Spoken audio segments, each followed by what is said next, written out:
All right, welcome everyone to my presentation on fluoride in groundwater. So, fluoride is a very simple ion. It's just the natural ion for the element fluorine, which is a halogen, and therefore fluoride has a -1 charge. It can naturally just be covalently bonded to a lot of the natural cations in water, such as calcium, magnesium, and sodium, etc. It is most found or highly concentrated naturally in groundwaters with high pHs and alkalinities and low calcium concentrations.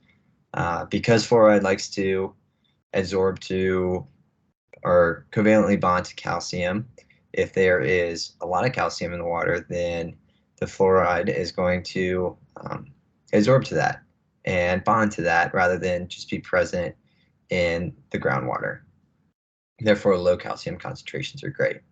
And then in general, whenever there is high pH and alkalinity, that means that there's more likely for more negative ions to be present in the water as well. It can be naturally deposited from acidic, igneous basement rock, volcanic and geothermal rock, and sedimentary deposits. And then, of course, anthropogenic effects can also cause fluoride in water as well, such as fertilizer runoff, coal combustion, and many other things, I'm sure, along with subsequent groundwater recharge after all of that.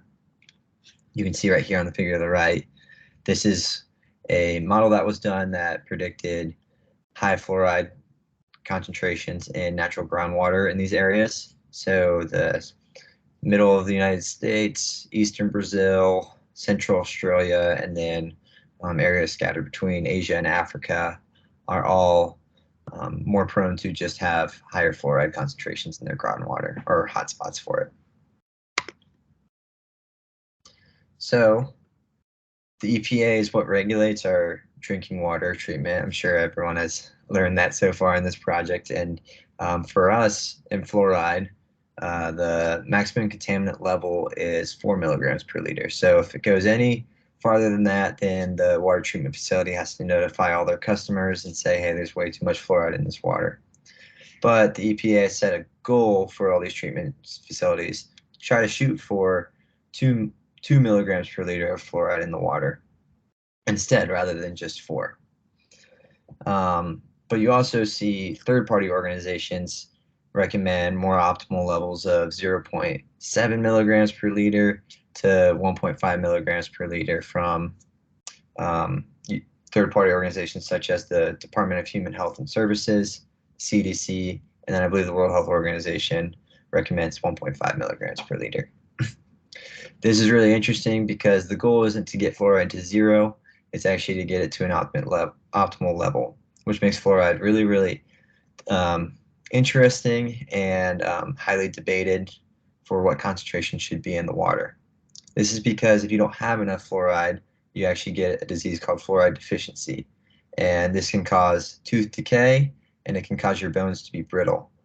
But if you have way too much fluoride in your water, you will actually get skeletal and dental fluorosis, which are very similar symptoms as fluoride deficiency. And you can kind of see the pictures that might be a little disturbing right here on the right for what those two diseases actually look like in real life.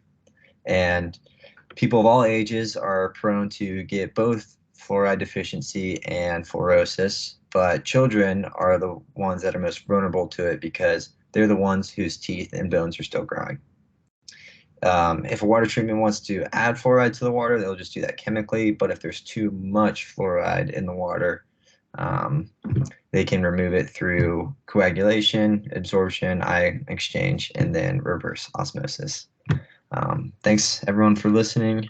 Here are my sources, and cheers to clean water.